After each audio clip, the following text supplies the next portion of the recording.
BSF की नई भर्ती के बारे में, जो कि साल 2026 की नई भर्ती है। बॉर्डर सिक्योरिटी फोर्स, सीमा सुरक्षा बल यानी कि बीएसएफ की तरफ से ये भर्ती निकाली जा रही है।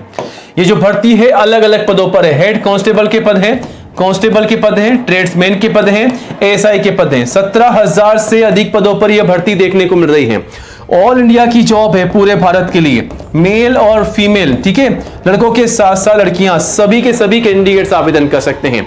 महिला पुरुष सभी के लिए भर्ती है, पूरे भारत के लिए भर्ती है। तैयारी कीजिएगा। अब दोस्तों इस भर्ती के लिए सैलरी कितनी आपको मिल रही है? 21K से लेकर के लगभग 70K प्लस एक्स्ट्रा अलाउंस और एक्स्ट्रा बेनिफिट आपको मिलेंगे। तो इससे बढ़ करके काफी शानदार आपकी सैलरी होने वाली है। अब इस भर्ती के लिए एज लिमिट क्या रखी गई है? तो एज लिमिट जो है कम से कम 18 है, मैक्सिमम 27 साल है। और आईसीयू में छूट भी है। अगर आप SC ST के कैंडिडेट्स हैं तो 5 साल की छूट का बेनिफिट आपको मिल जाएगा। ओबीसी को 3 साल की छूट का बेनिफिट मिल जाएगा, वो भी एज पर रूल्स, ठीक है। तो ये बेनिफिट आप लेकर के आवेदन कर सकते हैं। अब दोस्तों अगर आप इस भर्ती के लिए आवेदन कर रहे हैं तो आपको ये पता होना चाहिए कि तैयारी क्या करनी है ताकि आप सिलेक्शन पा सकें। तो यहां पर जो सिलेक्शन का प्रोसेस रखा गया है वो इस प्रकार है। सबसे पहले आपका फिजिकल टेस्ट होगा, आपकी दौड़ होगी, उससे पहले आपकी हाइट नापी जाएगी, ठीक है। और उसके बाद क्या होगा वो भी आगे हम आपको बताएंगे। अगर आप फिजिकल टेस्ट पास कर लेते हैं तो आपका एग्जाम होगा, लिखित परीक्षा, स्किल टेस्ट होगा, डॉक्यूमेंट वेरिफिकेशन और फाइनली आपके मेडिकल टेस्ट होंगे। तो चलिए सबसे पहले तो आपको बताते हैं कि फिजिकल टेस्ट कैसे होने वाला है। तो यहां पर फिजिकल स्टैंडर्ड टेस्ट PST आपका सबसे पहले होगा, लड़कों के लिए और लड़कियों के लिए, दोनों के लिए। आप देख सकते हैं हाइट का क्राइटेरिया क्या रखा गया है।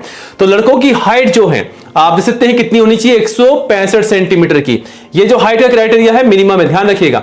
और वेट कितना होना चाहिए मेडिकल स्टैंडर्ड के अनुसार। और चेस्ट का मेजरमेंट केवल लड़कों के लिए है 76 से 81, यानी कि 5 सेंटीमीटर का एक्सपेंशन होगा। यहां पर ध्यान रखिएगा, 5 सेंटीमीटर का एक्सपेंशन यहां पर रखा गया है, ठीक है। वहीं इसी क्रम में लड़कियों की बात की जाए तो लड़कियों की हाइट कितनी होनी चाहिए, ठीक है, वो आप देख सकते हैं। हाइट 157 सेंटीमीटर, 157 सेंटीमीटर की कम से कम हाइट रखी गई है। और वेट जो है मेडिकल स्टैंडर्ड के अनुसार है और चेस्ट नॉट एप्लीकेबल है। तो यहां पर लड़कों के साथ साथ लड़कियों की हाइट कितनी होनी चाहिए वो आपने देख लिया होगा, ठीक है। अब आगे बढ़ते हैं, बात करते हैं फिजिकल एफिशिएंसी टेस्ट के बारे में, यानी कि दौड़ के बारे में, हाई जंप के बारे में और लॉन्ग जंप के बारे में, ठीक है। अब यहां पर फिजिकल एफिशिएंसी टेस्ट PET की बात करते हैं तो यहां पर इवेंट मेल और फीमेल दोनों के लिए किस प्रकार का यहां पर फिजिकल टेस्ट है वो आप देख सकते हैं। सबसे पहले तो आपकी दौड़ होगी। दौड़ कितनी होगी लड़कों की? 1.6 किलोमीटर की, 7 मिनट के अंदर पूरी करनी है। वहीं लड़कियों की दौड़ होगी 800 मीटर की, 5 मिनट में पूरी करनी है।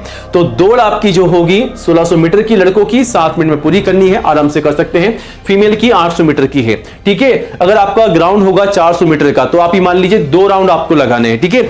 अगर यहां पर आपका ग्राउंड है जहां पर आप प्रैक्टिस कर रहे हैं 4 राउंड आपको लगाने होंगे 7 मिनट के अंदर, इस बात का ध्यान रखिएगा, ठीक है। अब यहां पर दोस्तों आपकी लॉन्ग जंप होने वाली है। अगर आप ये पास करेंगे तभी आप यहां पर आ सकते हैं, वरना आपको यहीं से बाहर निकाल दिया जाएगा, ठीक है। तो यहां पर 11 फीट की लॉन्ग जंप होगी लड़कों की, 3 बार यहां पर चांस मिलेगा। 8 फीट की लड़कियों के लिए 3 बार चांस मिलेगा। ध्यान से सुन लीजिए, इसी के अकॉर्डिंग तैयारी करनी है। उसके बाद हाई जंप, 3.5 फीट की हाई जंप है, 3 बार चांस है। और 2.5 फीट की हाई जंप है, लड़कियों के लिए 3 बार यहां पर चांस मिलेगा। तो इस प्रकार आपको तैयारी करनी होगी। अगर आप इस प्रकार की तैयारी करने में परफेक्ट हो जाते हैं तो आप ये मान के चलिए कि इस फिजिकल टेस्ट को आप जो है पास कर सकते हैं बड़े ही आराम से, ठीक है। तो रोजाना प्रैक्टिस शुरू कर दीजिएगा।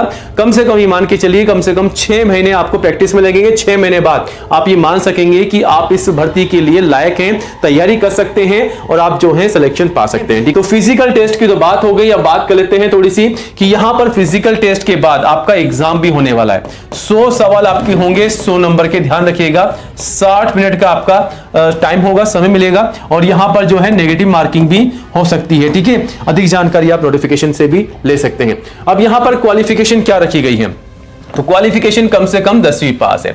10वीं के अलावा 12वीं पास के लिए भी अलग भर्ती है, ग्रेजुएट पास के लिए भी अलग भर्ती है। लेकिन कम से कम कांस्टेबल की पोस्ट के लिए 10वीं पास जो है आवेदन कर सकते हैं। बाकी हर एक पोस्ट के लिए अलग अलग क्वालिफिकेशन रखी गई है।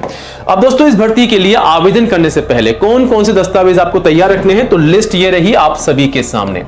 एक तो ID प्रूफ, उसके बाद 10वीं की मार्कशीट और सर्टिफिकेट, ठीक है। और हाईएस्ट जो भी आपके पास में क्वालिफिकेशन है तो वो भी आप लगा सकते हैं। उसके बाद फोटोग्राफ पासपोर्ट साइज कम से कम 4 मैक्सिमम 20, ठीक है। और सिग्नेचर, कास्ट सर्टिफिकेट अगर आप SC ST या दोस्तों अगर आप OBC के कैंडिडेट्स हैं तो आपका कास्ट सर्टिफिकेट वो भी सेंटर का ध्यान रखिएगा। और फोटोग्राफ जो आप शुरुआत में काम में ले रहे हैं वही फोटोग्राफ आपको एंड तक संभाल रखनी है। और ध्यान रखिएगा 6 महीने से ज्यादा पुरानी आपकी फोटोग्राफ नहीं लगानी है, बिल्कुल साफ सुथरी होनी चाहिए, कोई भी ब्लर नहीं होना चाहिए, कोई भी कटी फिटी नहीं होनी चाहिए, ठीक है, ध्यान रखिएगा इस बात का। और बैकग्राउंड जो होगा फोटोग्राफ के पीछे का वो एक सिंगल कलर का होगा, ठीक है, उससे आप नोटिफिकेशन से भी चेकआउट कर पाएंगे कि यहां पर फोटोग्राफ किस प्रकार की मांगी गई है। आवेदन जो है इस भर्ती के मार्च में शुरू किए जा रहे हैं, मार्च से अप्रैल तक आप जो है इस भर्ती के लिए आवेदन कर सकते हैं। और साथ ही साथ आपको एक और गुड न्यूज दे देते हैं कि मार्च के महीने में रेलवे द्वारा RPF की भर्ती निकाली जा रही है, कांस्टेबल और SI की भर्ती।